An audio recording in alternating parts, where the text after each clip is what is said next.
Hello, everybody, and welcome to The View from the Top.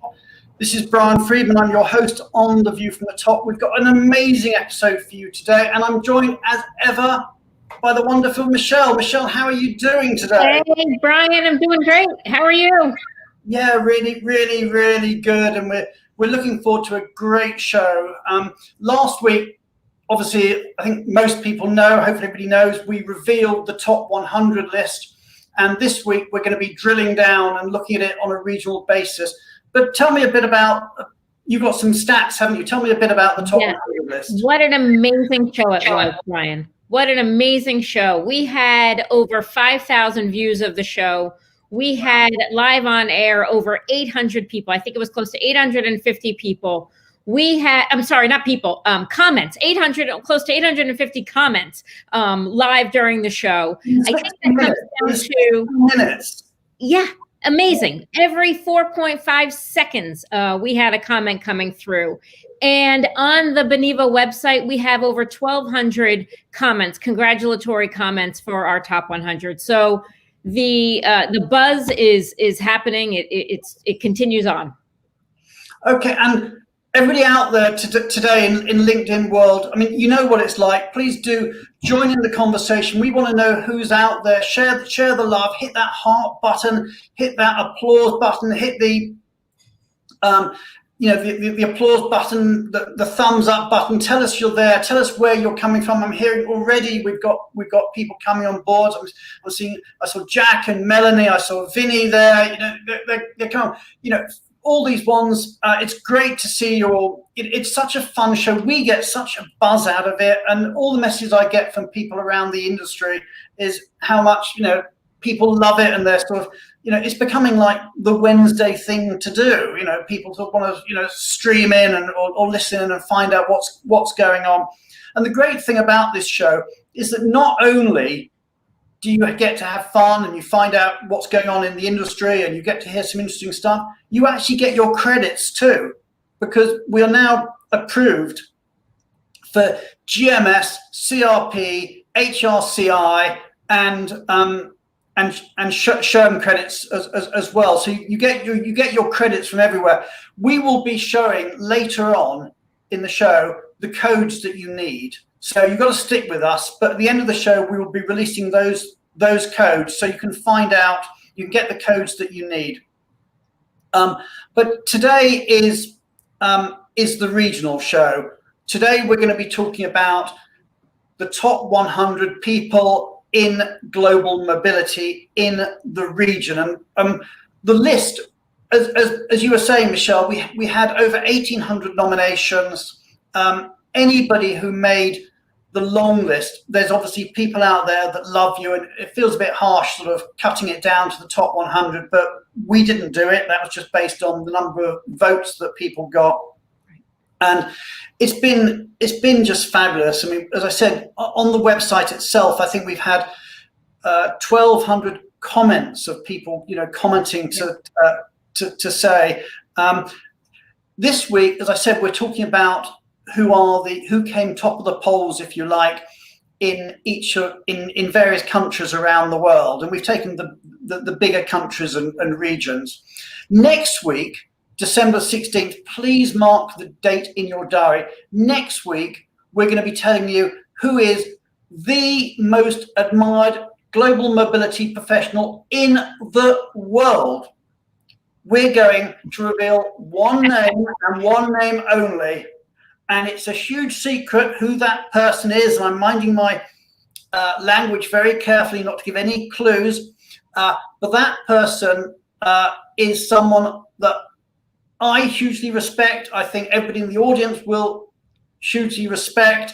And actually, that person won the, I don't like the word won, but got the most nominations, actually by some quite considerable margin in both the people's vote category and the power vote category. So that person will be joining us next week, and we will be having a conversation with that person all about their career and their perspective. But that is next week's secret. This week, of course, is about the regional the regional people, is about the people who've won in different countries. And in case you've forgotten a bit about about what it is, let me just remind you.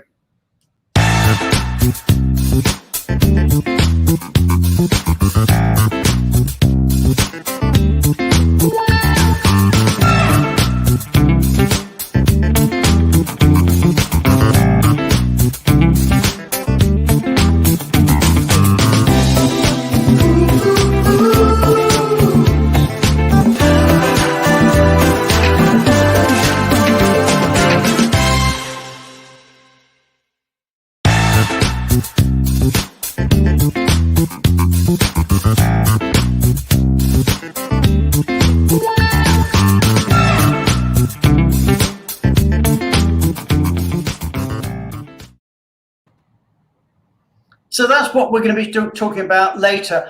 But before we do, I want to bring Julia on stage, because I think we didn't do one last week, but we're going to do a quick immigration update this week. So let's bring Julia on stage.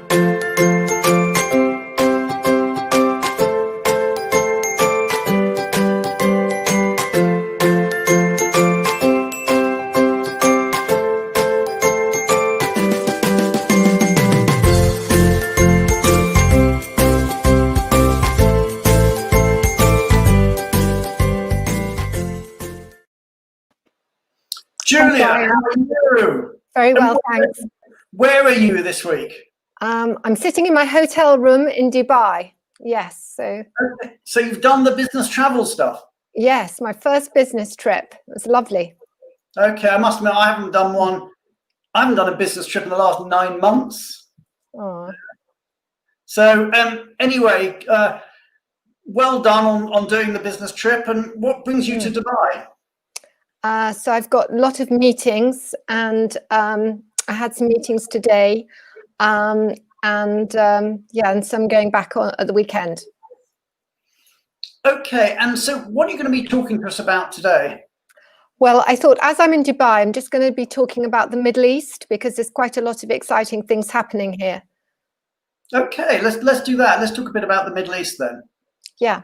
So first of all, well, I went today to the GTEX Tech Weeks. It's a big exhibition that they have every year in Dubai. And I had a meeting with His Excellency Major General Al-Mari, who heads the immigration department. And I met with him and Hela Al-Mari, who's also, he heads Dubai tourism.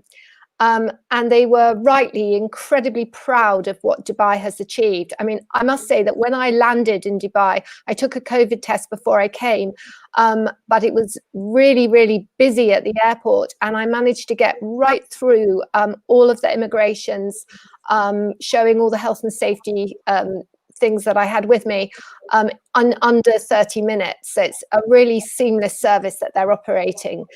And they're also very excited, and I think rightly so, at the number of people that are looking at remote visas, because it's very attractive.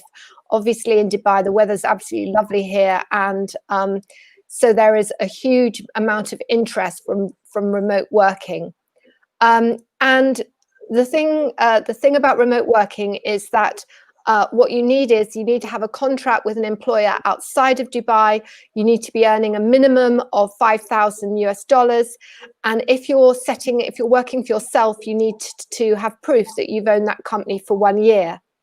The other thing that was announced just after I arrived was that if you're coming from a GCC country, you don't have to take the COVID test before you come. You can have it done at the airport, and it's complimentary. And the other thing that's also been very recently announced is that they're expanding their so-called golden visa, these 5 to 10 year visas, and they're including electrical engineers, computer scientists, AI, and people on big data. So that's really, really positive. And I must say that the tech exhibition was really interesting. And I actually posted on LinkedIn a photograph of a robot dog, which I think is a really good solution for all parents, because my 4 daughters were pestering me to have a dog. And I did kind of regret it really. But a robot dog does seem to be the answer, and it's bright yellow, so it wouldn't get lost on walks. And then they're also really encouraging people to retire. And I do get quite a few questions every week, and I do try and really answer all the questions that people pose. And last week, funnily enough, someone asked me, there was some confusion about the retirement visa, which is you need to have an investment in a property worth, it's actually 2 million dirhams, or financial savings of 1 million, or a 20,000 monthly income. And this person was saying that they thought that they were advised that you have to do all three. But I can confirm, and I actually spoke to His Excellency this morning, and I actually brought that question with me and said, look, this is just for clarification. And it was absolutely confirmed. It's not all three. It's one or other. And then two other really quick points. Compliance is a big issue in the whole region. We've been doing lots of advice in Saudi Arabia. There is the Saudiization program is really pushing ahead, and it's really important that you watch your ratios of people that you bring from overseas. And Oman, where there is a very high unemployment rate, they have announced a huge compliance rectification process where they want all employers to go through their foreign headcount and show strictly how they're linking to the employment of Omani nationals. And they've given a grace period, 6th of December to the 6th of January, to get your house in order. So the last couple of things I want to say is that I did I shouldn't really be saying this because I'm not allowed to advertise, but I did a podcast with Brian, and I'm really pleased with it. So I interviewed Brian, and Fragment are releasing that podcast. So I do hope you'll listen to that. And also I managed to persuade His Excellency Al Mari to do an interview with me next week. And so he said he'll answer everybody's questions. So if anyone's got any more questions for clarification on Dubai, if you let me know, we can actually pose them or put them live to him. Thank you. The only thing I'm going to sort of pick you up on, Julia, is I'm getting a lot of negative feedback here about robot dogs. Oh, and I do like dogs as well. We've got Karen here, no to robot dogs. Elisa is... Karen, I totally agree with you, and we've had a few others. So the robot dogs, I'm afraid, are not hitting the hitting the spot there. But actually, you talked about COVID tests, and of course, it's now we're rounding the corner onto vaccinations, and so that's a little fun fact that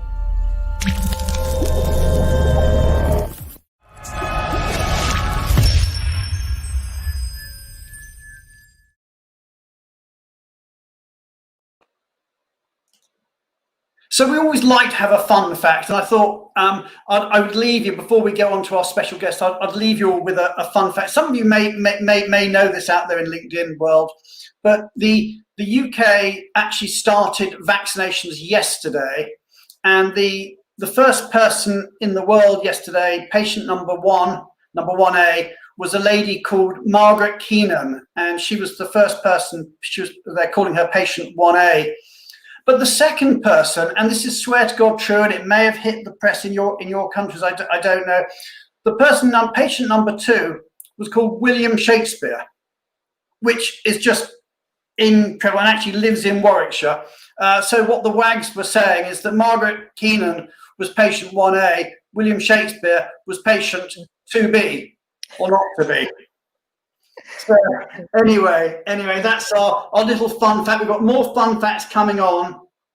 But what I'm going to do now is say goodbye to you, Julia. We'll see you again next week.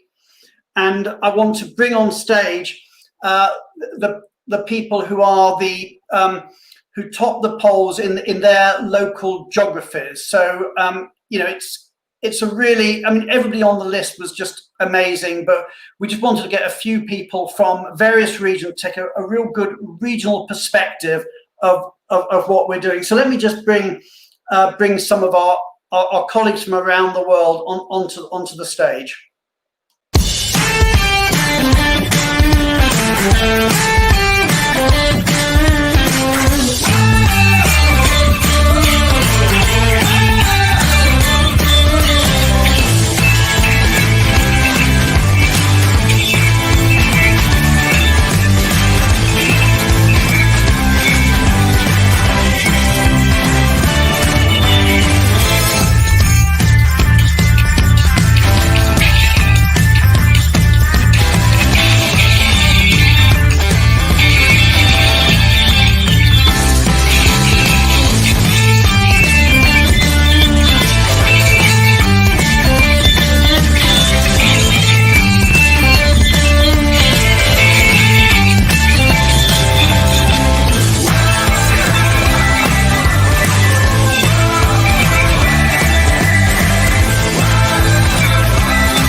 So welcome, everybody. Well, it's great to see you. Hello. Hello. Nice to meet us, everybody. We've got you all here. I should say that we were also hoping to have Helen O'Dell from Novartis, who actually topped the poll in mainland Europe. It's actually her daughter's birthday, and she's running a kid's birthday party today. So she sent her love, and she said that she'll try and come in later. So we're expecting to see, if we're lucky, we're expecting to see Helen probably in about 20-25 minutes time or so. But if she doesn't make it, I think family comes first. But it's just so great to have all you guys on the show. It's so exciting, and and I mean, tell me, when we sent it out, I mean, did you get loads of comments and congratulations? I mean, what was it like? I know it was a surprise for all of you. Tell me what it was, what your experience was like finding out being one of the top 100. I actually got the goosebumps. I was like, really? Somebody from Latin America? This is really nice. And then I am still a little bit surprised, I have to be honest, but I am really, really happy to be here. Thank you so much for everyone. Well, it's just, and Horst, what was your experience? I mean, yes, it's a very humbling experience actually, when you look at all of that and also see the comments then afterwards. But it's a great way, because you see a lot of familiar faces, not only on the top 100, but also of course on the comments and the connections, what you're actually making around that. So it's great. Yeah, and Praveen, I mean, you're in India, I mean, which is a huge market for mobility, both as a sector and obviously also increasing with a lot of domestic relocations within India. True that, Brian, and like Horst said, it's an absolute privilege. I'm sure there were plenty others who were equally deserving, and I consider it my privilege to be voted this far up. Thank you. And Tracy, in a nod towards the impending fun and games of Brexit, we actually separated out the UK from the rest of the rest of Europe. It was a little political comment there, but from your perspective, I mean, many congratulations. Yeah, no, thank you, and thank you to everybody as well. I'm totally surprised, very humbling, still can't kind of get to grips with it, really.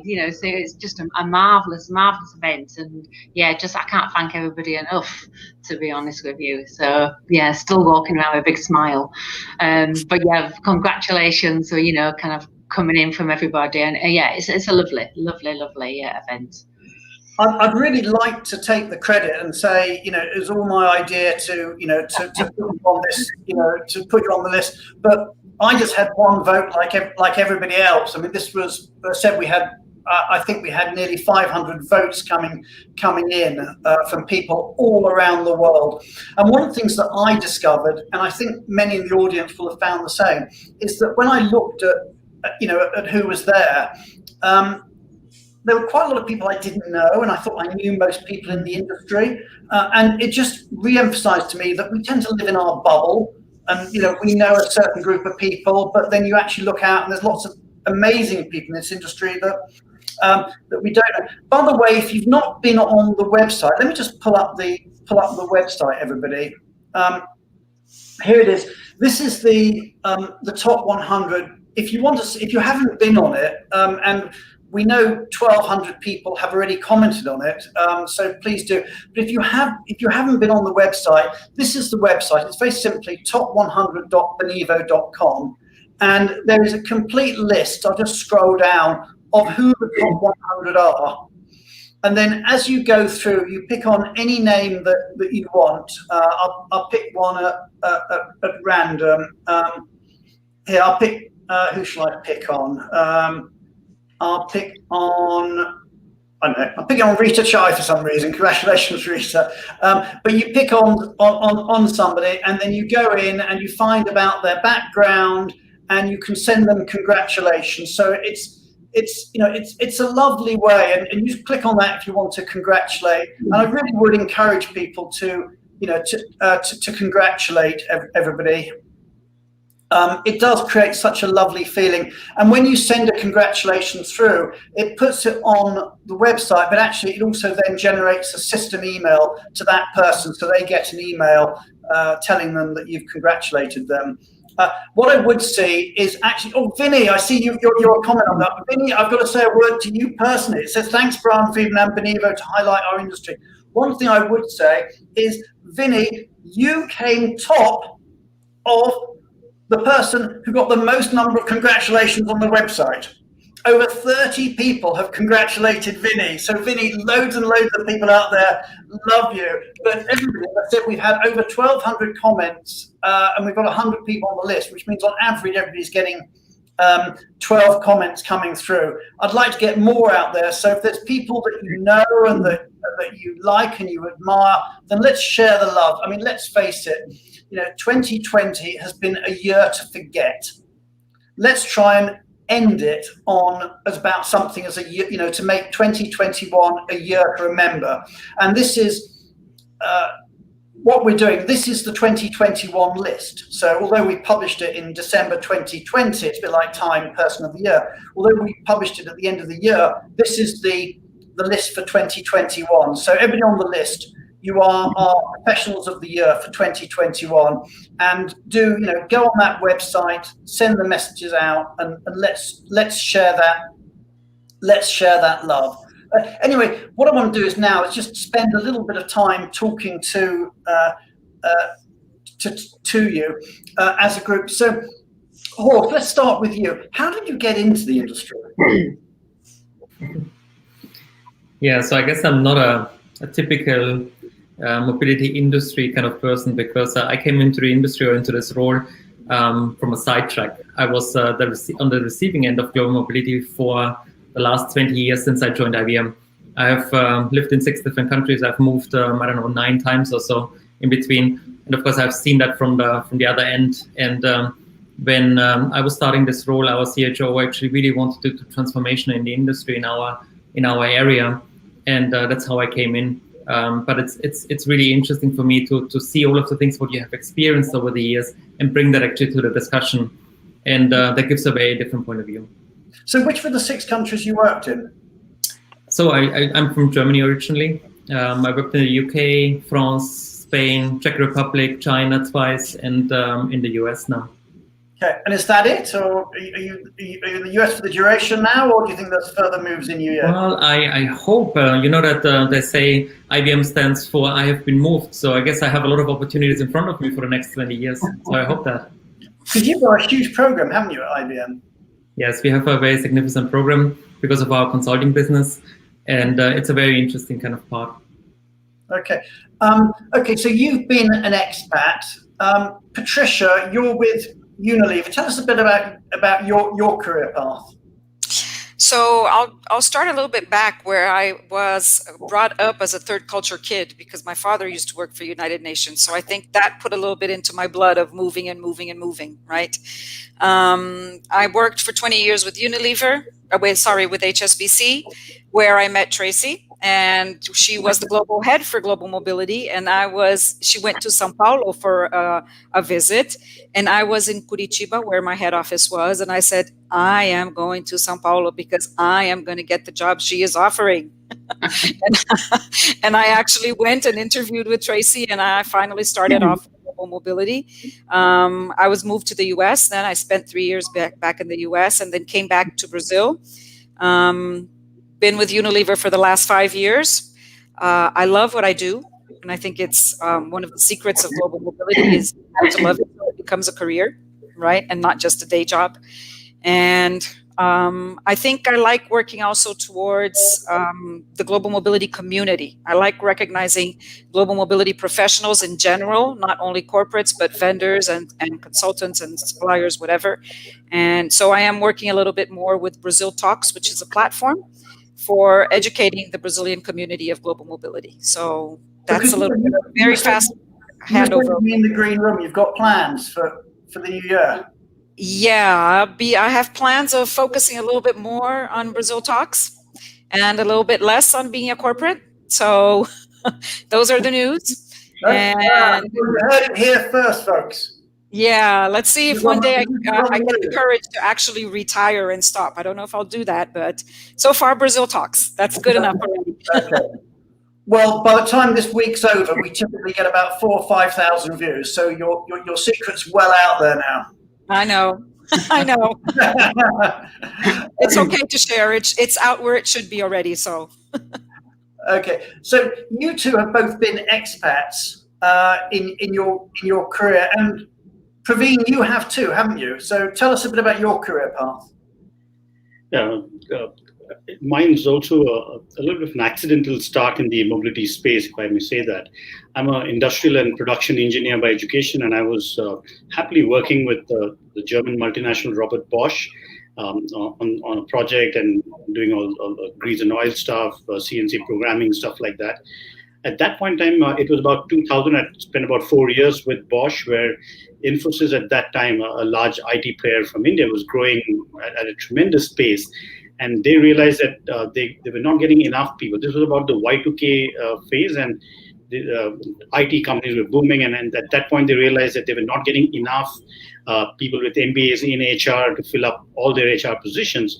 And then they kind of narrowed down a certain few roles in HR where they thought they needed people with process orientation, some bit of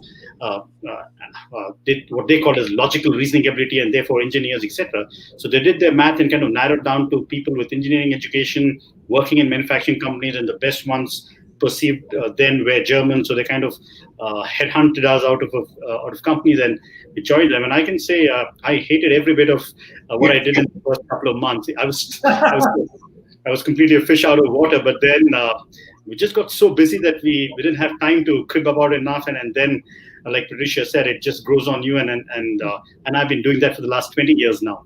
Yeah, and among that, I had the chance to spend a couple of years in the US, and that again was a great experience. It really, as you stay through the seasons, I think it gives you a sense of the place. And I did some time on the West Coast and some on the East, and I prefer the snow, surely. That's been my journey. And so, Tracy, are you the odd one out here? Have you been on assignment yourself, or you just send people? No, I am the odd one out. Well, next career move for you. We have to find you somewhere to go. Exactly, somewhere warm, please. I must admit, I got very close to kind of going on assignments, but never actually been on assignment so far. Okay, well that's we'll set that as a career goal for career goal for me. Absolutely. How did you get into? I mean, it's a funny old industry that people get into. We've done a bit of research on how people get into it in different ways. But how did you get into it? Yeah, again, very similar. I got into mobility by accident. So I was at HSBC and I was leading the operations side of reward for the UK. And then after a spell there, I was asked, because the expatriate management and reward for the UK was kind of all under one umbrella. So I was asked then if I would then go into the expatriate management side, as it was called then.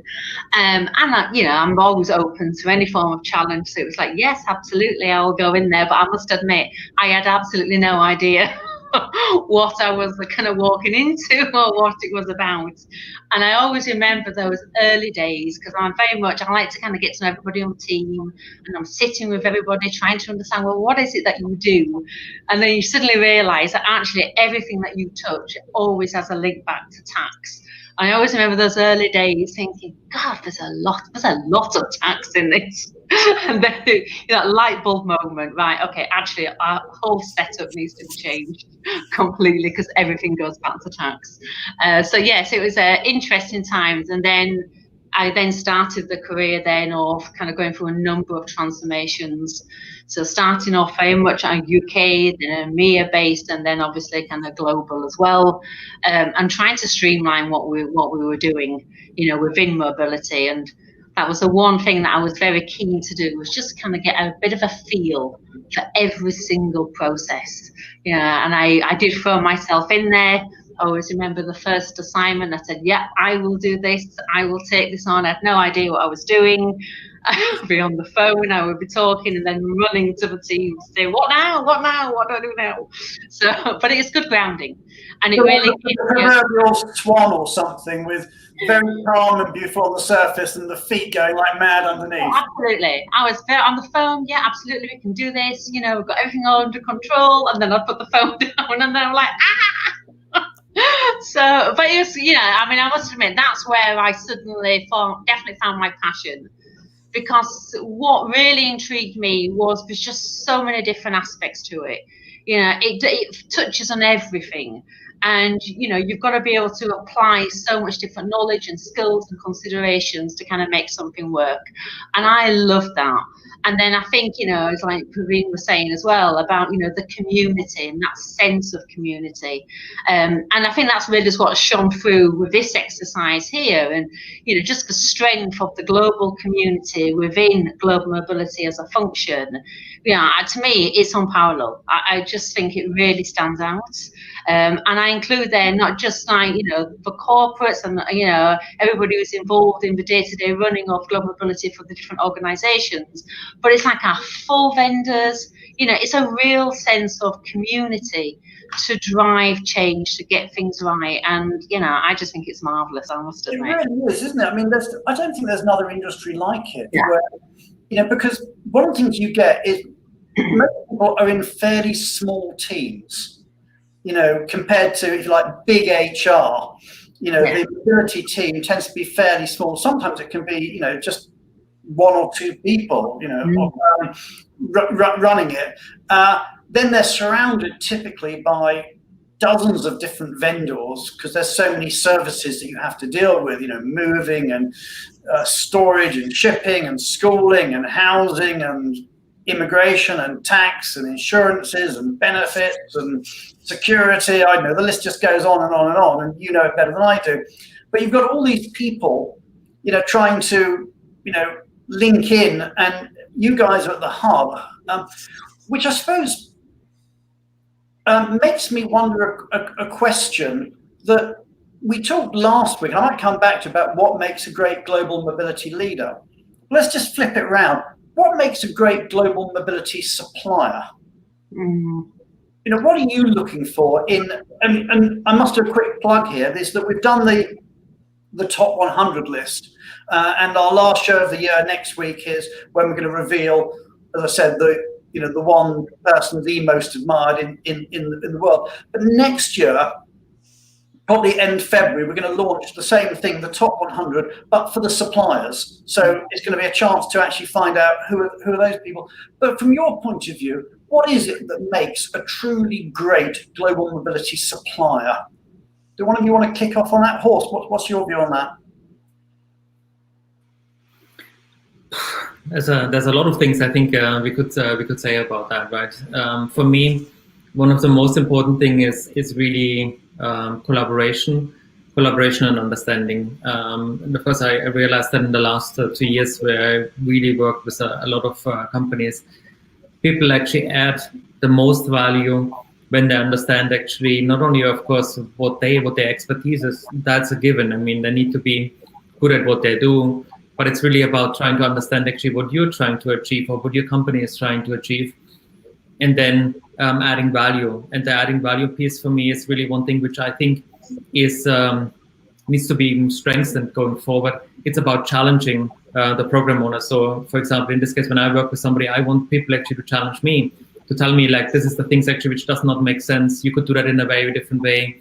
That you really create that partnership and the collaboration in order to move the things forward. Because in the end of the day, you all have the same goals. It's about trying to create that exceptional experience for the assignee, that they are remembering that going forward.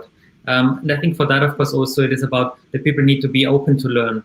And I take technology as an example because I think in this industry, a lot of the things necessarily is really around personal touch, which is really important because it is such a key moment in the career and in the life of people.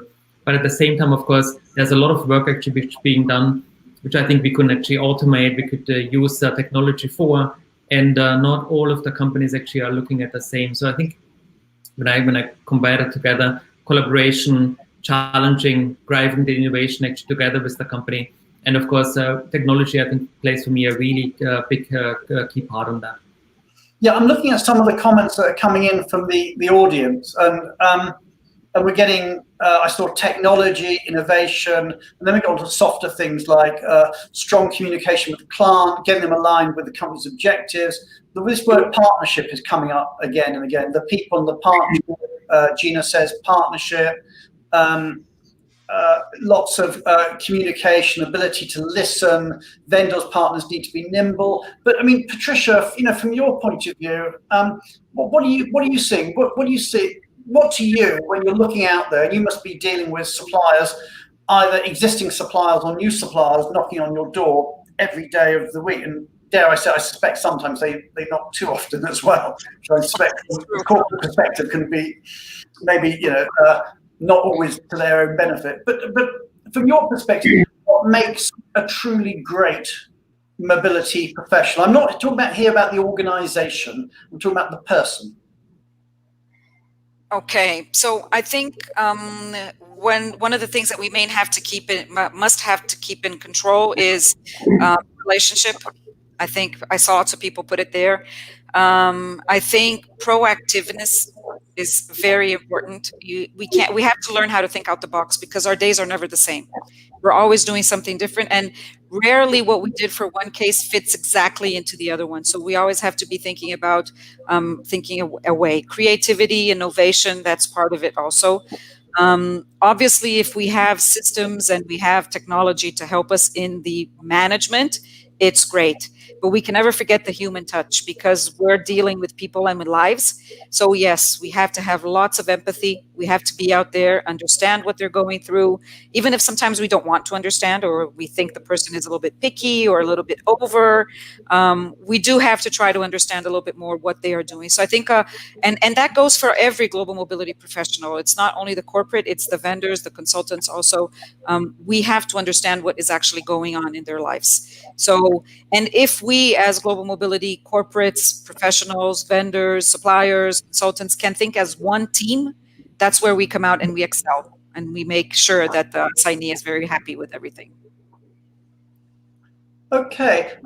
We're getting some. Lots, by the way, Patricia, there's lots of love coming in here for your new venture. I mean, here's from Peggy. I love the recognition and mobility you brought to the LATAM market. I remember our last meeting in Sao Paulo. Miss seeing you. Congratulations to you. So well deserved. And there's dozens and dozens of comments, and again a comment there for you, Horst.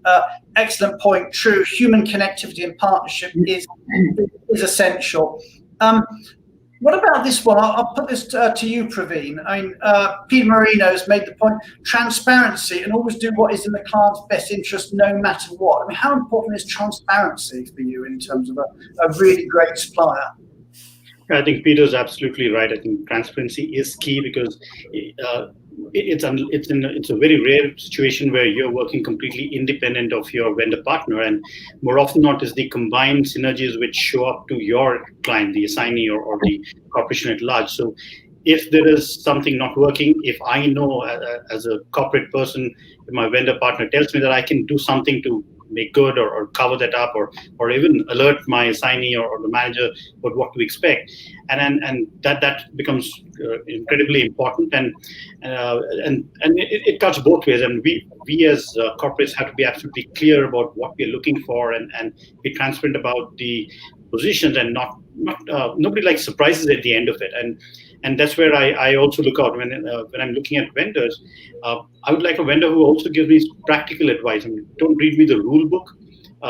In reality, you're an expert, and you have the understanding of what is doable, what is practical, what is not. Help us understand that is always another thing we come back, and that helps when your vendor partner gives you practical, implementable advice, and not just reading the rule book, as I'd like to call it. And also, one other point we've tried to see is we've looked at vendor partners as an opportunity to really up our own game, right?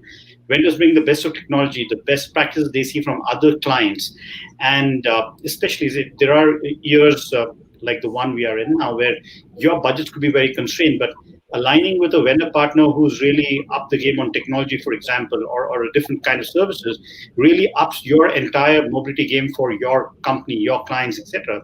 So there are several. I think it's a partnership of where you complement each other's strengths almost, and I think that's always worked well for us. Okay, I'd like to move the conversation on. We've talked about what makes a great supplier, but I'd like to talk about what makes a great mobility leader. And one of the things that we've done a bit of research in terms of the background of where people have been. And obviously, some people train with tax firms, some people train with RMCs, some go directly into industry. But we actually wanted to drill down a bit and say, well, which companies are good breeding grounds for mobility professionals? And we had a look through, and some of the names that came up, and this might be completely sort of random, but companies where we seem to see a lot of people getting recognized in the industry where they've spent time. We saw a lot from BP, a lot from Coca-Cola, Walmart, Aviva, Unilever. We see time and time again as a company where people seem to be going through the mobility training and coming out the other end into senior roles. Siemens, Honeywell, and then the banks seem to do particularly well. UBS was up there, HSBC was up there. In fact, that was in our number 2 slot. But there's one company where more people in the top 100 had worked there previously than any other company, and that was Goldman Sachs. We actually had 7 people in the top 100 who had previously parts of their career have worked for Goldman's, but the top 3 slots were all taken by banks. And Tricia, you've worked obviously, well, you and Patricia, Tracy and Patricia, you've both worked for HSBC. But question for you, Tracy, what do you think it is about working for a bank is it just because they're large programs, or what is it that means that people who work for banks tend to go off and work into other global mobility programs, maybe in other sectors? Yeah, no, I do think financial services, they do tend to have more seasoned and more established programs. I remember back in HSBC days, the company was celebrated its 150 years. So, and their first assignee, if my memory serves me right, was back at the start of the century. So it was 1890 or something ridiculous like that. And that was their first acknowledged assignee. So I think, what you're seeing in that particular sector is that they're very seasoned. They've gone through many iterations of the policy, the process, the practice. They've learned and acquired a lot of experience and knowledge on that way. And then they tend to have more of a larger program, or probably different variations of a programs. So you're able to acquire quite broad skills and learn, in terms of the history and what's worked and what hasn't worked and what's the logic behind some of their decisions. So I think it does give you a really good grounding on that piece. My only kind of, observation is that, things never stay the same, though. And I think it's within every single kind of global mobility kind of professional is to always be aware of what's happening around you, market trends, the social, political, economic environment, the regulatory environment, because things don't stay the same. And so as you're going through your career, just think about the kind of skills to apply your knowledge and the innovation skills. So understand the logic, but think about how you can apply that in different settings, because I think that'll put you in good stead for the future. Okay, and one of the issues out there is, I think to be someone who, anyone who's sort of hit our most admired list, by definition, is admired and respected by presumably both their suppliers and by their peers in the industry. And one of the things I think that all of you guys do is you manage teams. And whether it's a team of suppliers or it's a team of internal people you're managing, you've got to be pretty experienced at how you manage teams. And maybe I'll start that one with you, Praveen, if I may. How do you go about managing how big is your team, but how do you go about managing a team when you're working cross-border and in these days, almost certainly remotely.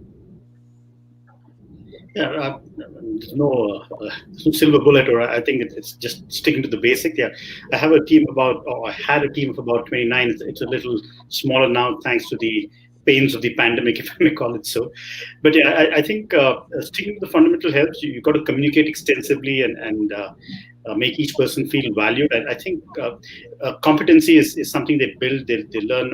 We are in an industry where the regulations change every few weeks, and your ability to adapt to those changes makes a lot of sense. So I've taken an approach of investing in people who've shown learning agility, people who have a service mindset, innate willingness to help others and put others ahead of yourselves. And the other thing we look for is, don't be a slave to the process. Yes, the process is there to guide you, but don't use that as a shield for everything you can't do. Is what we all say. And we also look for the balance of learning to deal with a certain amount of ambiguity, at the same time being able to get to the details and I think a larger ability of being able to connect the dots. It's very rare that any case you handle is unidimensional. There are several things which need to come together. But yeah, I think otherwise it's pretty much the same in terms of keeping your team empowered, giving them the freedom. And I've also tried to see if we can play to people's strengths, and I'm a strong believer in the strengths finder approach, and that's worked out well for us. Communication above all else is key. Transparency and those things are always there. Pretty much the same ones, I guess. And Gina Vecchio here made an interesting point, a great point actually. She said, what they can't teach is passion though. And that is what sets these top 100 professionals apart from the rest of the pack, in my view. I mean, how important are passion and Latin America, I think, go hand in hand. So I'm going to address this one to you, Patricia. Is passion something that can't be taught for this industry? I mean, how do you get the passion for mobility? I think once you start learning about global mobility, I always like to use the expression that you get bit by the bug, right? So once you're bit by the global mobility bug, you don't want to leave it anymore. You even try. I know a few people that left and ended up coming back because they find out that they learned about other things. Let's say they learned about rewards, they learned about benefits, they learned about being an HRBP. But then they end up coming back because it's no use. You've been bitten by the bug, and this is what we like to do, and this is what we love to do. Hands up. I can tell you there's people out there that try to retire and fail miserably and end up back in the profession. No, don't say that now to me. Don't try me. It doesn't let you go. It's too much. Yeah.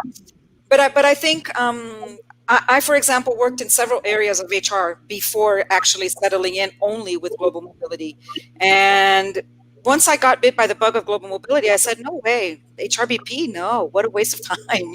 Work only with benefits? No, you sit in a box and you work only with benefits. In global mobility, you're always thinking about different things. How can you do it better? How can you teach someone? How can you share? I think I saw one comment there that said how people in the global mobility community are not afraid of sharing their knowledge, of wanting other people to learn from them so that they don't have to suffer what we suffered to get to where we got to, right? So I think that's one of the beauties and passions of global mobility. And you're right, Latin America and passion, they go hand in hand. And I'm a very passionate person. So I even wanted a little flute to cheer today, but you said no.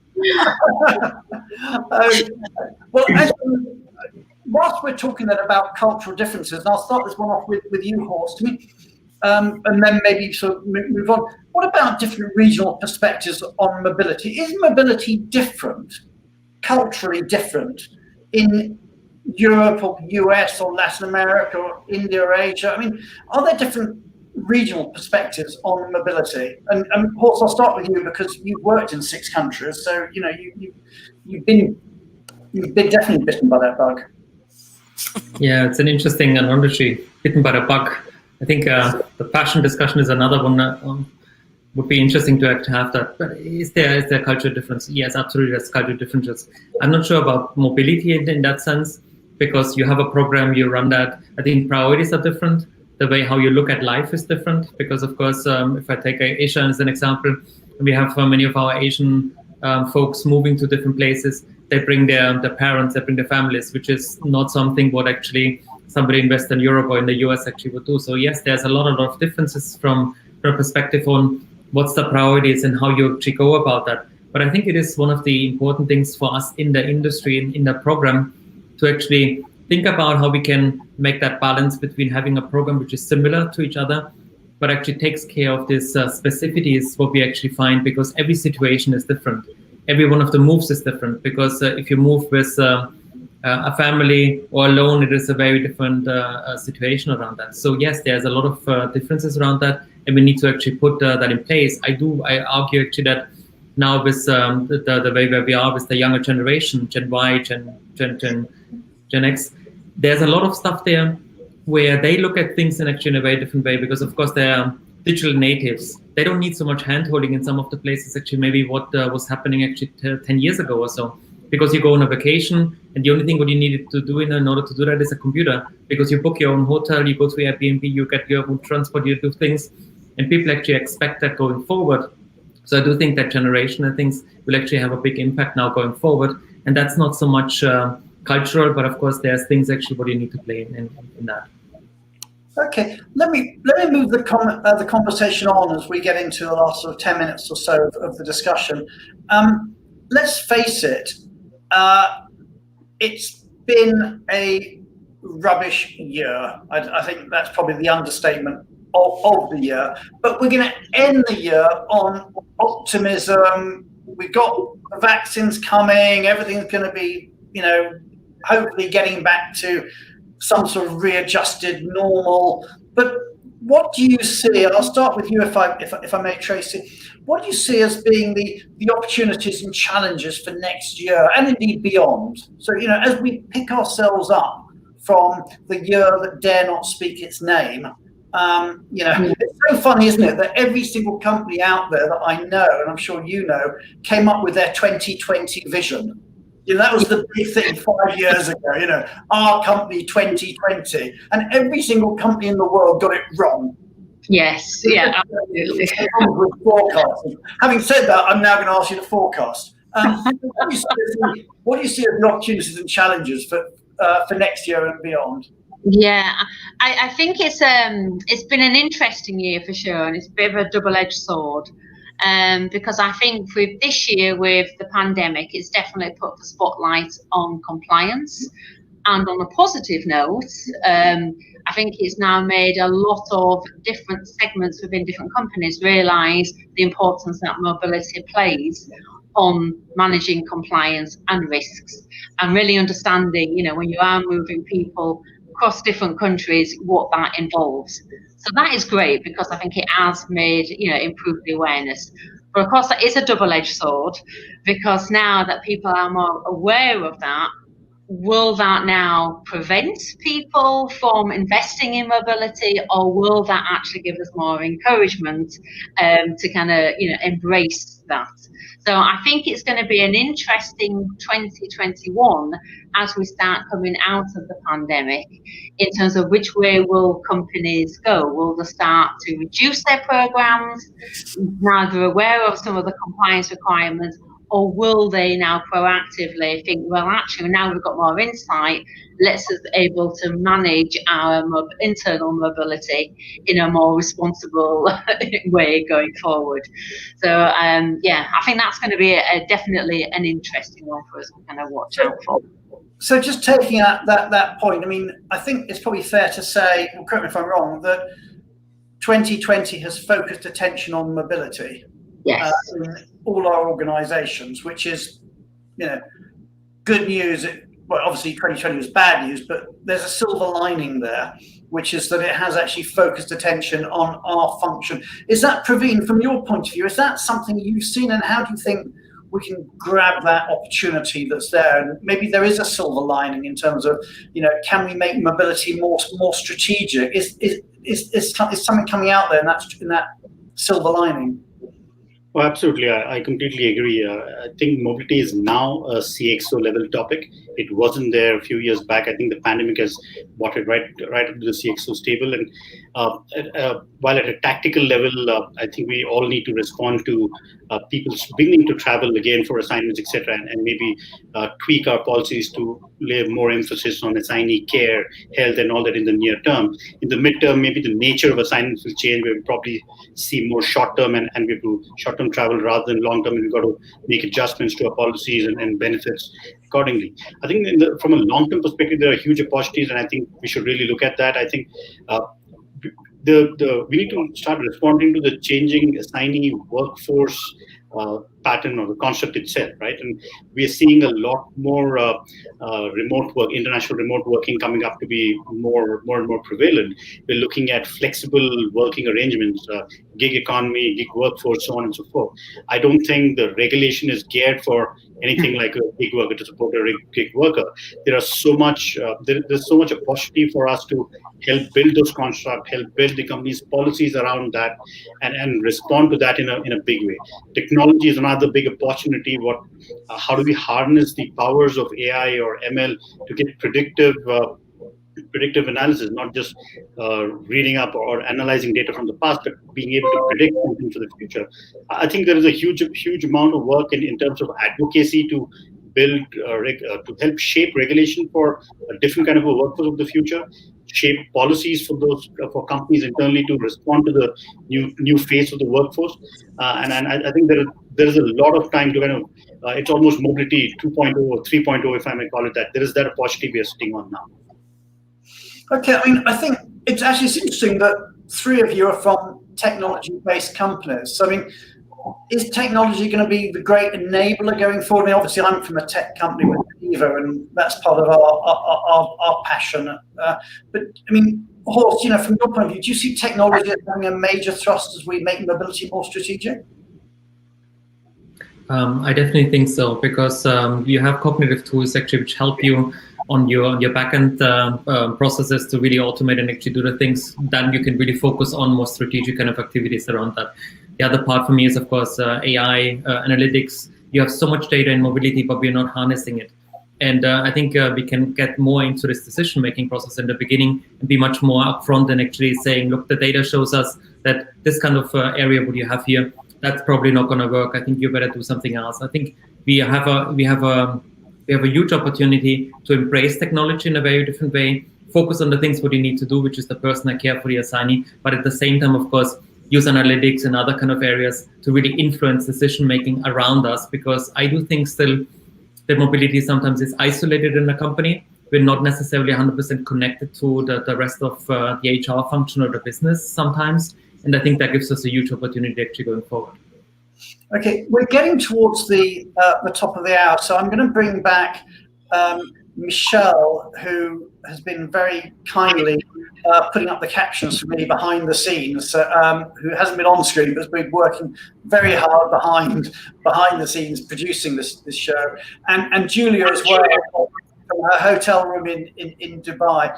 And I just wanted to thank everybody in the audience, but thank you guys, and especially Patricia, Horst, Praveen, and Tracy are representatives of the most admired. I'll try and get you all back on the show at some point, maybe to do more sort of one-on-ones with you, because I think there's so many issues here that we just really just touched on.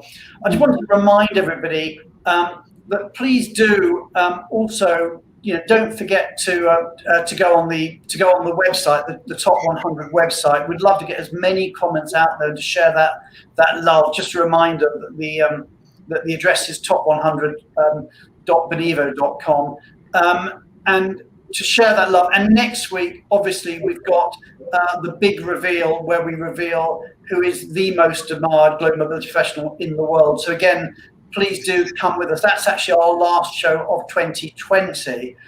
So please, everybody in the audience, do put the date in your diary this time next week for the last show, the final show of 2020. But all of you, you've been great sports. It's been great having you on the show, and it's just been a blast. And I just wish this conversation could run on, but sadly, we're running out of time. Well, thank you, Brian and Benifo, for putting all this together, and to everyone that was with us here. I have no words to say. A big thank you for you guys. Like we say here, a little heart for you guys. Yeah, it's like big hugs all around. Thank you, Brian. Thank you. Congratulations, everybody. Bye-bye. Bye.